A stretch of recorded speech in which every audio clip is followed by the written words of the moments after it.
स्त्री का सोचना साधारण नहीं होता, क्योंकि स्त्री जब किसी पुरुष के बारे में सोचती है तो वो केवल दिमाग से नहीं सोचती, वो अपने मन, भावनाओं, स्मृतियों और कल्पनाओं सबको एक साथ जोड़ देती है।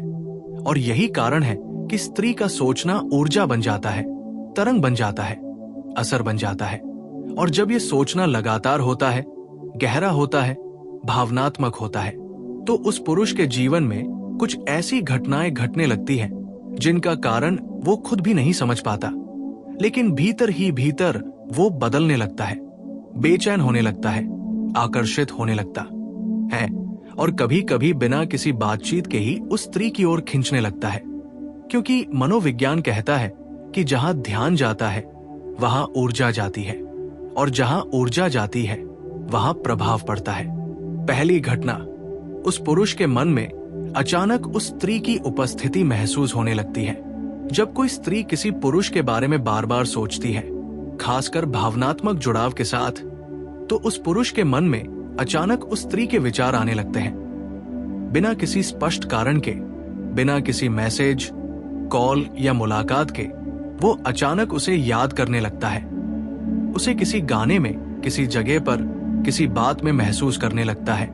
और ये इसलिए नहीं होता कि उसने जानबूझकर याद किया, बल्कि इसलिए होता है क्योंकि स्त्री का सोचना अवचेतन स्तर पर उस पुरुष के अवचेतन को छूने लगता है। मनोविज्ञान इसे इमोशनल रेजोनेंस कहता है, जहां दो लोगों की भावनाएं एक दूसरे के साथ तालमेल बनाने लगती हैं। और पुरुष जो सामान्यतः अपने भावनात्मक अनुभवों को शब्दों में नहीं समझ पाता, वो बस इतना जानता है कि उसके भीतर कुछ बदल रहा है, उसे बेचैनी हो रही है, कभी कभी बिना वजह मुस्कान आ जाती है, कभी कभी खालीपन महसूस होता है, और वो समझ नहीं पाता कि ये सब क्यों हो रहा है। लेकिन वास्तव में ये स्त्री के गहरे ध्यान और सोच का पहला प्रभाव होता है। दूसरी घटना, उस पुरुष के व्यवहार और निर्णयों में सूक्ष्म परिवर्तन आने लगता है। जब स्त्री का सोचना लगातार और भावनात्मक होता है तो उसका असर केवल विचारों तक सीमित नहीं रहता, बल्कि उस पुरुष के व्यवहार में भी दिखाई देने लगता है। वो अनजाने में खुद को बेहतर बनाने की कोशिश करने लगता है, अपने कपड़ों, अपने शब्दों, अपने काम, अपने भविष्य को लेकर ज्यादा सजग हो जाता है। कभी कभी वो बिना कारण खुद को उस स्त्री के योग्य बनाने की कोशिश करता है, जबकि उसने ये बात खुद से कभी स्वीकार भी नहीं की होती, क्योंकि पुरुष का अहंकार अक्सर उसकी भावनाओं को ढक लेता है। लेकिन भीतर ही भीतर वो बदलने लगता है, और यही वो जगह है जहां स्त्री का प्रभाव सबसे गहरा होता है। क्योंकि स्त्री का सोचना नियंत्रण नहीं करता, वो दबाव नहीं डालता, वो चुपचाप असर करता है, और पुरुष को लगता है कि ये बदलाव उसका अपना निर्णय है, जबकि वास्तव में ये स्त्री की भावनात्मक ऊर्जा का परिणाम होता है। तीसरी घटना, उस पुरुष के जीवन में स्त्री से जुड़ी परिस्थितियां बनने लगती है। ये सबसे रहस्यमय लेकिन सबसे सच्ची घटना होती है। जब स्त्री किसी पुरुष के बारे में गहराई से सोचती है तो उस पुरुष के जीवन में उस स्त्री से जुड़ी परिस्थितियां अपने आप बनने लगती है। अचानक मुलाकातें, संयोग, पुराने मैसेज का जवाब, अचानक कॉल या किसी कॉमन व्यक्ति के जरिए जुड़ाव, और पुरुष को लगता है कि ये सब संयोग है, लेकिन वास्तव में ये भावनात्मक आकर्षण का प्राकृतिक परिणाम होता है। क्योंकि जब एक स्त्री किसी पुरुष को अपने मन में जगह दे देती है तो वो केवल कल्पना नहीं कर रही होती, वो अपने भीतर एक संभावना को जीवित रख रही होती है, और वही संभावना धीरे धीरे वास्तविकता की ओर बढ़ने लगती है। यहाँ समझने वाली सबसे जरूरी बात यह है कि स्त्री का सोचना तभी असर करता है जब उसमें अपेक्षा नहीं होती, जब उसमें डर नहीं होता, जब उसमें पकड़ नहीं होती। क्योंकि जैसे ही स्त्री मुझे उसे पाना ही है के भाव में जाती है, ऊर्जा भारी हो जाती है और प्रभाव कमजोर पड़ जाता है। लेकिन जब स्त्री शांति से, स्वीकार के साथ अपने भीतर उस पुरुष को महसूस करती है, तब वही सोचना सबसे शक्तिशाली बन जाता है। यही कारण है कि इतिहास, दर्शन और मनोविज्ञान तीनों कहते हैं कि स्त्री का मौन, उसका ध्यान और उसका भावनात्मक जुड़ाव किसी भी शब्द, किसी भी प्रयास से कहीं ज्यादा गहरा असर डालता है। और इसलिए अगर कोई स्त्री किसी पुरुष के बारे में बहुत ज्यादा सोचती है तो अंततः वो पुरुष उससे बच नहीं पाता, क्योंकि वो स्त्री उसके मन में नहीं, उसके अस्तित्व में उतरने लगती है। स्त्री का सोचना सिर्फ याद नहीं होता, वो पुरुष के अस्तित्व को हिला देता है। अब यहाँ एक बहुत गहरी बात समझनी जरूरी है। स्त्री जब किसी पुरुष के बारे में सोचती है तो वो केवल उसकी याद नहीं करती, बल्कि वो उसे अपने भीतर दोबारा जीती है। और यही वजह है कि उसका प्रभाव समय के साथ बढ़ता जाता है, कम नहीं होता। पुरुष अक्सर ये मानता है कि अगर बात नहीं हो रही तो सब खत्म हो गया, लेकिन स्त्री के लिए बात खत्म होना और भाव खत्म होना एक जैसी चीज नहीं होती। और जब स्त्री किसी पुरुष को अपने भीतर जिंदा रखती है तो उस पुरुष के जीवन में कुछ और गहरी घटनाएं घटने लगती हैं, जिन्हें वो नाम नहीं दे पाता लेकिन महसूस जरूर करता है।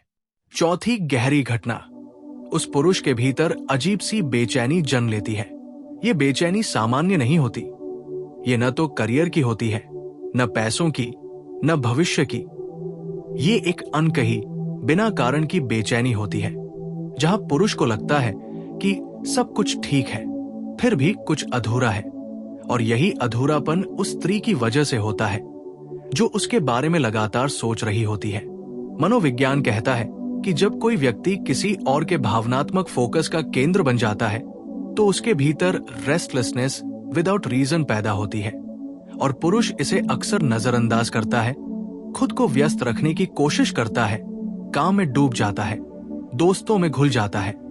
लेकिन रात के सन्नाटे में जब कोई नहीं होता तब वही स्त्री उसके विचारों में लौट आती है, और वो समझ नहीं पाता कि वो क्यों उसे भूल नहीं पा रहा। पांचवी घटना, उस पुरुष का अहंकार धीरे धीरे कमजोर पड़ने लगता है। पुरुष का अहंकार उसकी सबसे बड़ी ढाल होती है, लेकिन स्त्री का निरंतर भावनात्मक सोचना इस ढाल को तोड़ता नहीं, बल्कि धीरे धीरे घुला देता है।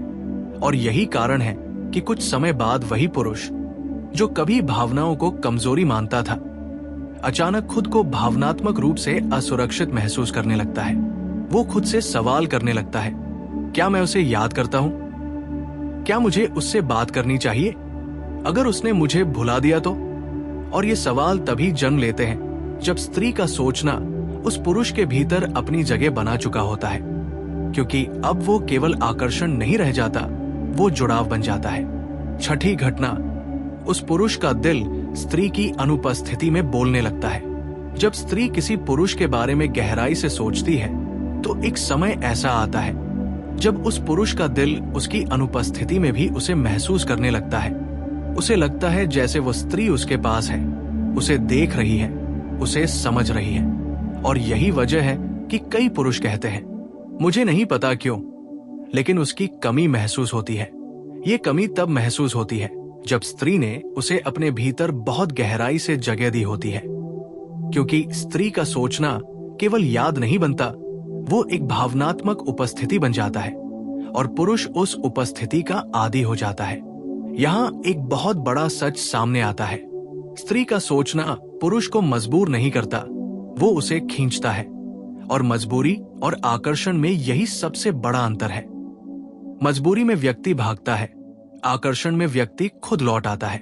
यही कारण है कि जितना ज्यादा स्त्री शांति से, बिना शिकायत, बिना अपेक्षा, बिना दबाव के किसी पुरुष के बारे में सोचती है, उतना ही वो पुरुष उसके करीब आने लगता है।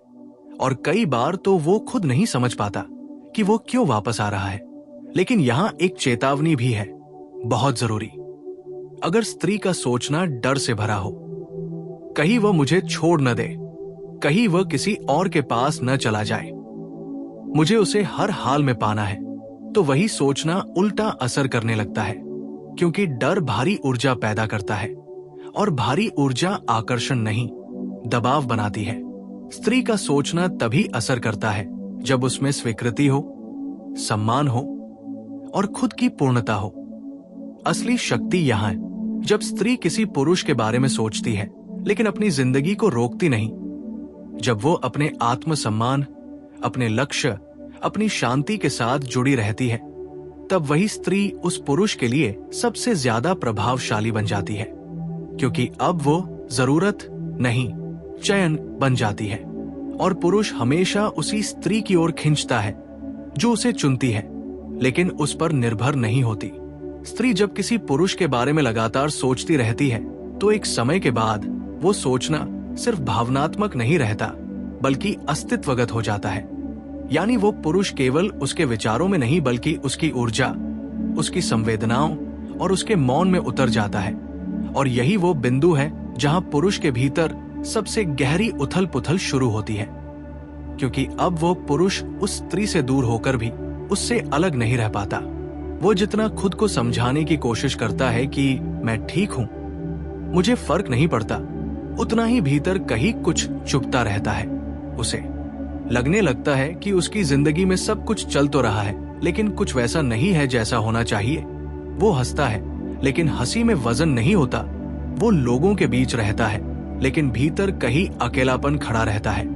और यही वो अवस्था है जहां पुरुष पहली बार ये महसूस करता है कि कोई स्त्री बिना बोले, बिना सामने आए, बिना किसी मांग के उसके जीवन में अपनी जगह बना चुकी है। क्योंकि स्त्री का लगातार सोचना एक अदृश्य डोर बनाता है जो पुरुष के अवचेतन से बंध जाती है। और ये डोर न दिखती है, न सुनाई देती है, लेकिन जब पुरुष उसे तोड़ने की कोशिश करता है तो वही डोर सबसे ज्यादा कस जाती है। और यही कारण है कि कई पुरुष अचानक पुराने मैसेज पढ़ने लगते हैं, पुरानी तस्वीरें देखने लगते हैं, बिना वजह किसी जगह पर रुककर सोच में डूब जाते हैं। उन्हें लगता है जैसे वो स्त्री उन्हें देख रही है, उन्हें समझ रही है। और ये भ्रम नहीं होता बल्कि भावनात्मक उपस्थिति का परिणाम होता है। क्योंकि स्त्री जब किसी पुरुष के बारे में गहराई से सोचती है तो वो उसे अपनी कल्पना में नहीं बल्कि अपनी अनुभूति में रखती है। और अनुभूति का असर कल्पना से कहीं ज्यादा वास्तविक होता है। यही वजह है कि पुरुष के भीतर धीरे धीरे एक डर जन्म लेता है, खो देने का डर।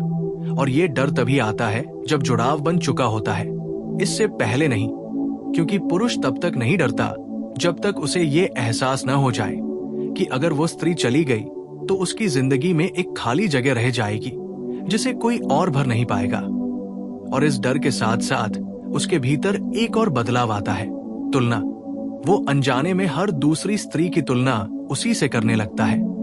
कोई भी स्त्री उसे पूरी नहीं लगती, कोई भी बातचीत उसे गहरी नहीं लगती, क्योंकि जिस स्त्री ने उसके बारे में गहराई से सोचा है उसने उसके भीतर भावनात्मक स्तर को जगा दिया होता है। और एक बार ये स्तर जाग जाए तो साधारण संबंध, साधारण आकर्षण, साधारण बातचीत सब फीके पड़ जाते हैं। और यही वो जगह है जहां पुरुष पहली बार ये स्वीकार करता है, भले ही अपने आप से ही सही, कि वो उस स्त्री से जुड़ चुका है। लेकिन क्योंकि पुरुष भावनाओं को तुरंत व्यक्त नहीं करता, इसलिए वो पहले खुद से लड़ता है, खुद को व्यस्त रखता है, खुद को समझाता है। लेकिन जितना वो भागता है उतना ही वो स्त्री उसके भीतर केंद्र बनती जाती है। और यही कारण है कि कई बार महीनों की चुप्पी के बाद अचानक वही पुरुष संपर्क करता है, बिना किसी बड़ी वजह के, सिर्फ इसलिए क्योंकि वो अब उस भावनात्मक दबाव को और नहीं संभाल पाता। और यहाँ समझने वाली सबसे गहरी बात यह है कि ये सब स्त्री के किसी प्रयास, किसी चाल, किसी रणनीति से नहीं होता। ये केवल उसके गहरे, शांत, स्वीकार भरे सोच का परिणाम होता है।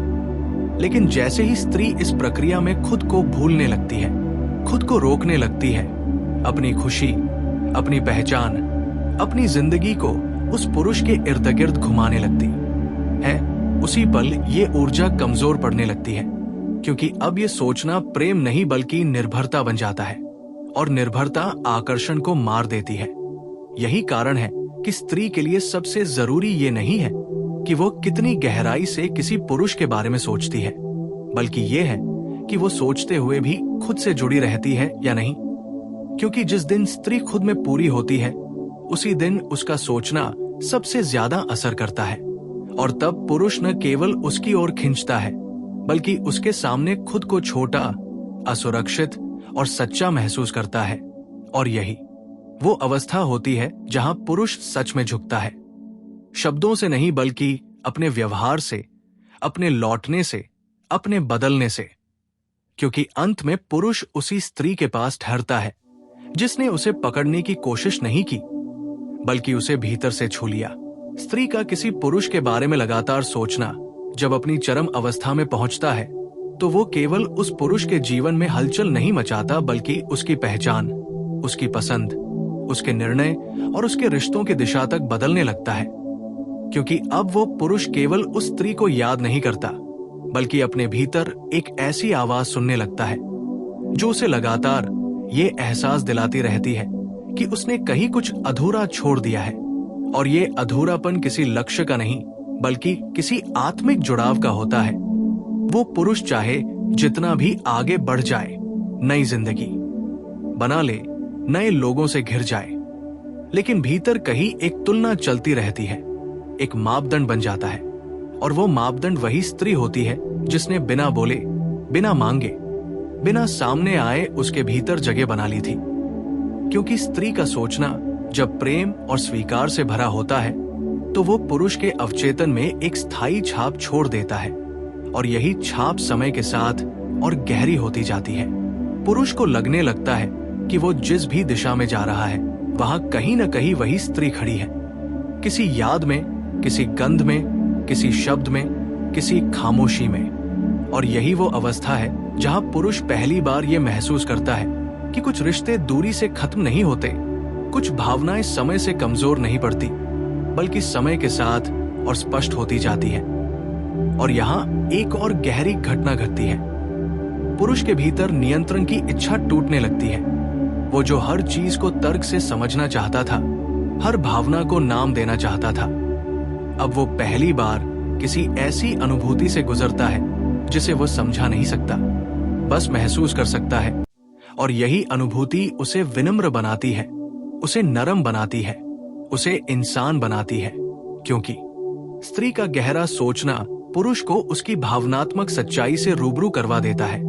और यही कारण है कि कई पुरुष अचानक आध्यात्मिक हो जाते हैं, शांत रहने लगते हैं, अकेले में डूबे रहते हैं। उन्हें भीड़ अच्छी नहीं लगती, उन्हें शोर से दूरी चाहिए होती है, क्योंकि भीतर कहीं वही स्त्री लगातार उसकी चेतना को छू रही होती है।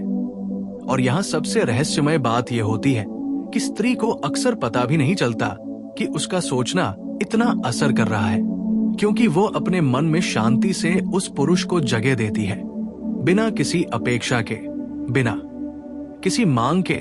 और यही निस्वार्थ भाव सबसे ज्यादा ताकतवर होता है।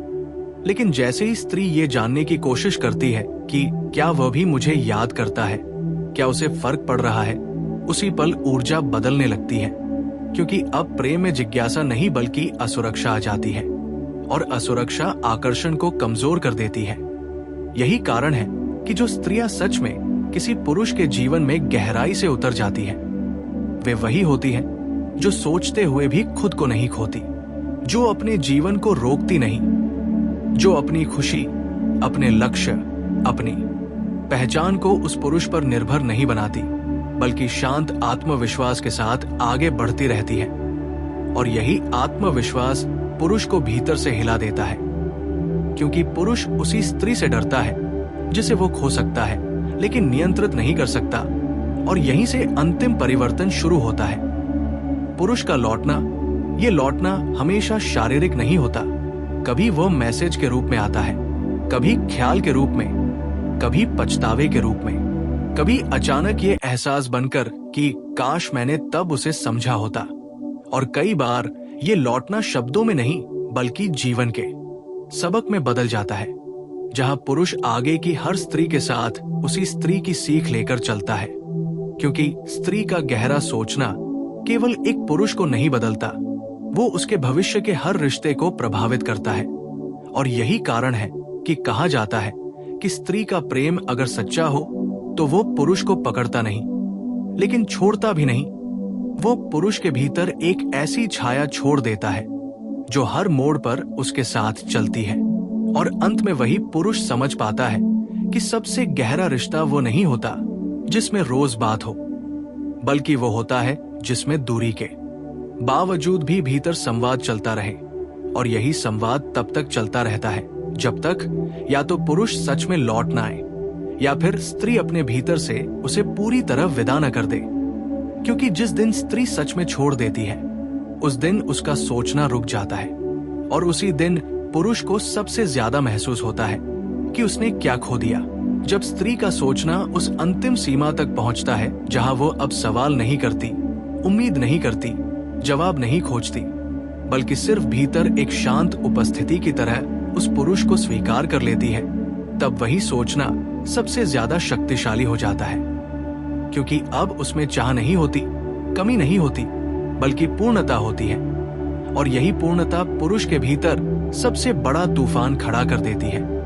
वो पुरुष जो कभी ये मानता था कि मैं आगे बढ़ चुका हूं, अचानक ये महसूस करने लगता है कि आगे बढ़ना और भीतर से निकल जाना एक ही बात नहीं होती। वो अपने जीवन के किसी शांत पल में, किसी अकेली शाम में, किसी लंबी ड्राइव में या किसी भीड़ के बीच अचानक रुक जाता है, क्योंकि भीतर से कोई उसे छू लेता है, कोई उसे उसकी ही सच्चाई दिखा देता है। और वो सच्चाई ये होती है कि कुछ रिश्ते इसलिए नहीं टूटते क्योंकि वे मजबूत होते हैं, बल्कि इसलिए नहीं टूटते क्योंकि वे आत्मा में उतर चुके होते हैं। और आत्मा में उतरी हुई चीजें तर्क से नहीं निकलती, समय से नहीं मिटती। और यही कारण है कि पुरुष धीरे धीरे खुद से डरने लगता है, अपने ही भावनाओं से, अपने ही खालीपन से। क्योंकि अब वो जान चुका होता है कि वो उस स्त्री को भूल नहीं पाया, सिर्फ टालता रहा है। और टालने की एक सीमा होती है, उसके बाद भावनाएं दरवाजा तोड़कर बाहर आ जाती है। और यही वह पल होता है जहां पुरुष या तो टूटता है या बदलता है। कुछ पुरुष इस दबाव से भाग जाते हैं, खुद को और कठोर बना लेते हैं। और कुछ पुरुष पहली बार झुकना सीखते हैं, स्वीकार करना सीखते हैं, ये मानना सीखते हैं कि उन्होंने किसी ऐसी स्त्री को खो दिया जिसने उन्हें बिना शर्त अपनाया था, बिना मांग के महसूस किया था। और यहां स्त्री के लिए सबसे बड़ी विडंबना यह होती है कि जिस समय पुरुष सबसे ज्यादा उसके बारे में सोच रहा होता है, उसी समय स्त्री धीरे धीरे उससे मुक्त हो रही होती है। क्योंकि स्त्री का मन एक सीमा तक ही किसी को थामता है, उसके बाद वह थक जाता है। और जब स्त्री सच में थक जाती है, तब उसका सोचना बोझ नहीं रहता, बल्कि विदाई बन जाता है। और ये विदाई चुप होती है, इसमें कोई घोषणा नहीं होती, कोई लड़ाई नहीं होती, कोई आखिरी संदेश नहीं होता। बस एक दिन स्त्री जागती है और उसे महसूस होता है कि अब वो पुरुष उसके भीतर उतनी जगह नहीं घेरता। और यही वह क्षण होता है जिसे पुरुष सबसे देर से महसूस करता है। क्योंकि पुरुष तब तक महसूस करता है जब तक कुछ खो नहीं देता।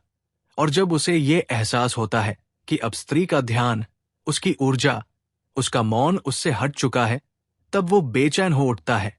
उसे लगता है जैसे किसी ने उसके भीतर से कुछ निकाल लिया हो, जैसे कोई अदृश्य सहारा अचानक गिर गया हो।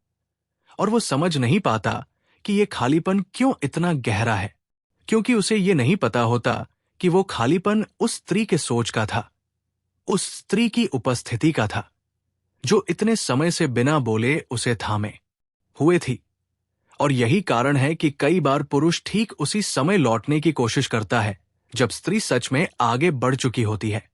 और ये लौटना अक्सर बहुत देर से आता है, क्योंकि स्त्री जब मुक्त हो जाती है तो वो फिर पीछे नहीं देखती, वो नफरत में नहीं जाती, वो शिकायत में नहीं जाती, वो बस शांत हो जाती है। और यही शांति सबसे अंतिम और सबसे शक्तिशाली संदेश होती है। क्योंकि प्रेम में सबसे ज्यादा असर शब्दों का नहीं होता, सबसे ज्यादा असर उस मौन का होता है जो ये बता दे कि अब भीतर कोई पकड़ नहीं बची। और यही मौन पुरुष को जीवन भर याद रहता है। वो हर रिश्ते में, हर स्त्री में, हर नजदीकी में उसी मौन को ढूंढता है। लेकिन वो मौन दोबारा नहीं मिलता, क्योंकि वो मौन उस स्त्री का था जिसने कभी उसे रोका नहीं, लेकिन पूरी तरह महसूस किया था। और अंत में यही सत्य सामने आता है कि स्त्री का गहरा सोचना पुरुष को पाने के लिए नहीं होता, वो पुरुष को उसकी सच्चाई दिखाने के लिए होता है। और जो पुरुष उस सच्चाई को समय रहते समझ लेता है, वही स्त्री के साथ चलता है। बाकी पुरुष उस सच्चाई को सबक बनाकर पूरी जिंदगी ढोते रहते हैं।